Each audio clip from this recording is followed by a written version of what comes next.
Hey everyone, just wanted to get on here and talk to you about some things. I know it's kind of crazy out there right now in the world, and things happened yesterday that really shouldn't have happened. But that's neither here or there. There's some things that's happened all year long that shouldn't have happened. And I can understand where you can get discouraged and fearful of what's going to happen to the church, what's going to happen to us as individuals. Are we ever going to be able to open up like normal? Different things like that. And I know fear can really grip you. The reason why I know this is because for a brief moment, a very brief moment, fear gripped me. And I'm going to read you some scriptures here in a minute to get some better perspective on this. For first thing, none of this is new to God. God has dealt with all kinds of leaders in the past, different kings. This is nothing new to God. And some of those kings were brutal, ruthless. So anyways, this is nothing new to God. And for the ones who may not know or may not realize or forget about it, this is the only country in the world that was founded on the very basis of worshiping God. So that ought to tell you something. So anyways, and I'm looking at all these riots from way back at the beginning of the year. And I had a conversation with a couple of pastors here a little while ago, and we were talking about it, how COVID's kind of, halted things and kind of really messed up some people's faith. And I told him, I said, yes, you're right. And, hurting people hurt people. They're confused. They've been lied to. Their God was politics, and that's let them down.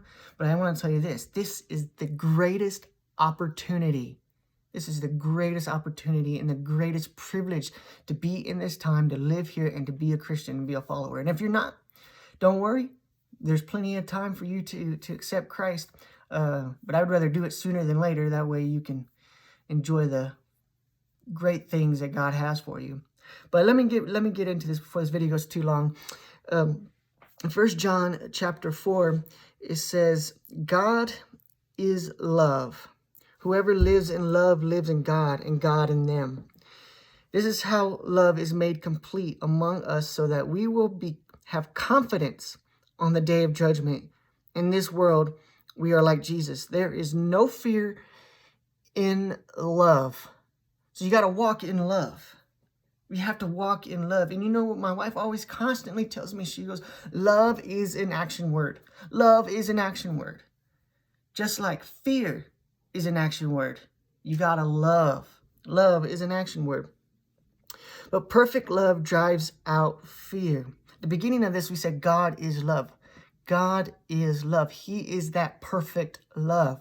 So walk with Him. To turn off the news media sometimes. Turn off of Facebook and Twitter and Instagram. You can't trust any of those things anyways. So just turn them off and focus on what God. That's exactly what I did when I had that split second of fear. I turned it all. I turned off Facebook. I turned off the Twitter. I turned off news. I turned it all off, and I focused on what God has to say. And God's perfect love cast out fear, because fear has to do with punishment. Fear has to do with punishment. The one who fears is not made in perfect love. And you know how we love? We love because He first loved us. Love is it's the only good 4-letter word out there. You'll get that later. I'm going to jump down to chapter 5, verse 14. It says, this is the confidence we have in approaching God, that if we ask anything according to His will, not ours, not what president we want, not what political realm that we want to win, or the left or the right or the middle, the Green Party, the Republican Party, the Democrats. No, it's according to His will. He hears us. And if we know that He hears us, whatever we ask in that confidence, we know that we have what we ask of Him. Now, in this journey of moving and planting churches, one thing that I've come to grips with God will provide.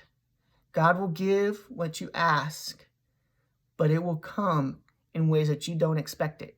It'll come from sources you don't expect it. So during this time of politicians, let's be honest, politicians, I love them. But the problem is we have allowed politicians to be our God. And I'm not here to talk about politics, but what I'm trying to help you understand is stop putting politics ahead of God, ahead of anything. Stop putting money. When we talk about money, stop putting money ahead of it. Put the love of God. We're going to come out through this. The Bible also says, yea, though I walk through the valley of the shadow of death. A lot of times we get our confusion and we don't really look into the walk through the valley. We think that God's going to make the valley disappear and everything's going to be okay, hunky-dory, and everything's going to be red roses and all kinds. No, he says, walk through the valley. I am with you. His rod and his staff, it comforts me. His love. We have confidence in his love. Love, God's kind of love, not this fleshly kind of love, but God's kind of love is the love that triumphs, love that triumphs over fear, over anxiety, over not knowing what to do, not knowing what's coming next. It's that love, God's perfect love. So if you find yourself and you're starting to get discouraged and fearful, just remember to walk in love and say, God, help me, fill me with your love, because right now I don't know what's going to happen. Right now, the fear is trying to grip me, but I want your love to keep me wrapped up and tied up and tangled up in your goodness and in your love. Just be confident in it and know that God is with you always. We're going to get through this. If you have any questions or comments or concern, would you do me a favor? Would you go to www.echochurch.life? Send us an email, prayer request, anything. We would love to get in contact with you, pray for you. That's what we're here for. You have a great day. We're going to get through this with the love of God.